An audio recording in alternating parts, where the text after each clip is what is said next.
All of us are dead part 1। सोचो, अगर एक नॉर्मल स्कूल अचानक कुछ ही मिनटों में मौत के मैदान में बदल जाए तो क्या होगा?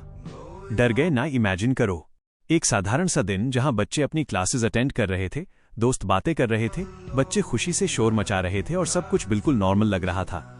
लेकिन किसी को अंदाजा भी नहीं था कि स्कूल की साइंस लैब में हुआ एक एक्सपेरिमेंट जान की बाजी लगा सकता है।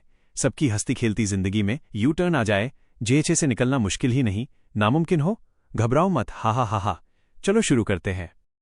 कहानी शुरू होती है एक ऐसे छात्र से जो लगातार बुलिंग का शिकार होता है। कमजोर होने के कारण वो बार बार मार खाता रहता है। उसका नाम जिनसू होता है। सारे बच्चे उसे बुली करते रहते थे।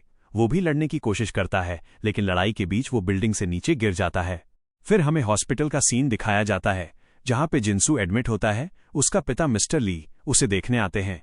जिनसू वहां गुस्से में दिखाई देता है, जो बदला लेना चाहता था। गुस्से में जिनसू की हालत खराब होने लगती है और ज़ॉम्बी बनने लगता है और वो अपने पिता पे हमला कर देता है। उसके पिता समझ जाते हैं ये हालत अब उनके बस से बाहर है। वो दिल पे पत्थर रख के जिनसू को मार देते हैं।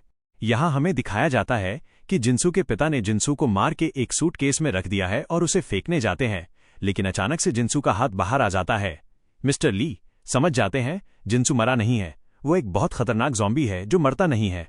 ये भी बताया है कि ली अपने बेटे को कमजोर और डरा हुआ देखकर उसका पिता उसे ताकतवर बनाने के लिए एक ऐसा एक्सपेरिमेंट करता है जिसका मकसद उसके अंदर का डर खत्म करना था। लेकिन यही एक्सपेरिमेंट एक खतरनाक इन्फेक्शन में बदल जाता है। अब कोई ये मत बोलना कि कोरोना वायरस भी एग्जाम्पल है। अब हमें स्कूल को दिखाते हैं जहां सब कुछ सही चल रहा होता है। मिस्टर ली को स्कूल में दिखाया जाता है क्योंकि ली स्कूल में साइंस टीचर की नौकरी किया करते थे। सब बच्चे नॉर्मल अपने साथियों के साथ एक्टिविटीज में खुश गॉसिप्स करते हुए दिखाई देते हैं। वहीं दूसरी तरफ एक लड़की जिसका नाम ह्यूंजू को दिखाया जाता है जो स्कूल में सो के उठती है। हमारी तरह उसे उठते ही कुछ अजीब आवाज आती है जो साइंस लैब से आ रही थी। ह्यूंजू लैब में जाती है और देखती है एक बॉक्स में छोटा सा हैमस्टर है जो उछाल रहा है। ह्यूंजू को हैमस्टर क्यूट लगता है और उसे पकड़ने के लिए हाथ बढ़ाती है, लेकिन हैमस्टर को ह्यूंजू पसंद नहीं आती, इसलिए वो उसकी फिंगर पे काट लेता है। तभी एमएसआर ली वहां आ जाते हैं और ह्यूंजू का हाथ देख लेते हैं जिसमें ब्लड आ रहा था। वो समझ जाते हैं हैमस्टर ने काट लिया है। मिस्टर ली ह्यूंजू को वाई लैब में छुपा देते हैं और उसे बांध देते हैं। अब आप सब ये सोच रहे होंगे कि चूहे के काटने से मिस्टर ली ने ऐसा क्यों किया। तो वो चूहा कोई आम चूहा नहीं, ब्लकी ज़ॉम्बी हैमस्टर था जिसपे मिस्टर ली एक्सपेरिमेंट किया करते थे। अब हम स्कूल में कुछ बच्चों को देखते हैं जिसमें एक चियोंग सैन और उसका दोस्त गियोनसू होते हैं।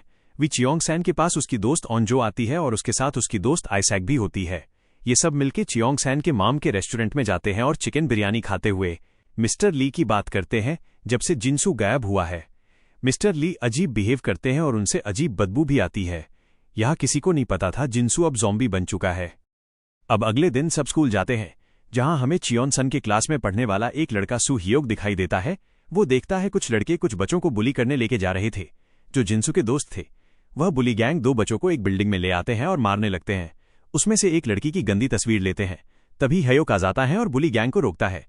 तभी एक लड़का लड़की को धमकी देता है कि वह तस्वीर सोशल मीडिया पर शेयर कर देगा। लड़की ये सुन के वहीं रुक जाती है। कुछ समय बाद ऑनजो आती है और हियोक को कहती है लंच के बाद रूफटॉप पे मिलना। तभी उनकी क्लास टीचर मिस्टर पार्क आ जाती हैं और बच्चों से पूछती है किसी ने हुंजू को देखा है, वो कल से घर नहीं पहुंची है। हाँ दोस्तों, वही हुंजू जिसे मिस्टर ली ने साइंस लैब में बंद कर दिया था। एक बच्चा बोलता है लास्ट टाइम हुंजू लैब के पास दिखी थी। यही सोच के टीचर मिस्टर ली के पास जाती है। वहां पूछने पर मिस्टर ली मना कर देते हैं कि उनको कुछ नहीं पता। कुछ टाइम बाद ली लैब में आते हैं और हुंजू को देखते हैं जो ज़ॉम्बी बनती जा रही थी। वाह, अपना लैपटॉप खोलते हैं और रिकॉर्ड करके बताने लगते हैं ज़ॉम्बी के बारे में। अब ली हुंजू को इंजेक्शन देते हैं जो ज़ॉम्बी से कंट्रोल रखे, लेकिन धीरे धीरे हुंजू खुद को आज़ाद कर लेती है और क्लास में पहुंच जाती है। टीचर उसकी हालत देख के घबरा जाती है। वो खून से लटपट भी गिर जाती है और बताती है मिस्टर ली ने उसे लैब में बंद कर रखा था। अब जल्दी से सब बच्चे हुंजू को नर्स के पास लेके जाते हैं। वहां हुंजू बताती कि ली ने उसे कोई इंजेक्शन दिया था। तभी हालत और खराब हो जाती है और हुंजू ज़ॉम्बी में बदलने लगती है। तभी एम्बुलेंस को कॉल करके बुलाते हैं और हुंजू को हॉस्पिटल भेज देते हैं। अब सारे टीचर मिस्टर ली के पास पहुंच जाते हैं और बताते हैं कि उन्होंने हुंजू को हॉस्पिटल भेज दिया है, अपने उसे क्यों लैब में बंद करके रखा था। मिस्टर ली घबरा जाते हैं और हुंजू को वापस लाने को कहते हैं, लेकिन कोई उनकी बात नहीं सुनता और पुलिस को बुला लिया जाता है। तभी वहां पुलिस और डिटेक्टिव सब आ जाते हैं और मिस्टर ली को पकड़ के ले जाते हैं। अभी तक किसी को ज़ॉम्बी वायरस का कुछ पता नहीं होता है जो अब फैलना शुरू कर चुका था। दोस्तों आगे की कहानी दूसरे पार्ट में बताया जाएगा, आप सब जरूर देखें। अगर मेरी मेहनत अच्छी लगे तो लाइक सब्सक्राइब जरूर करें।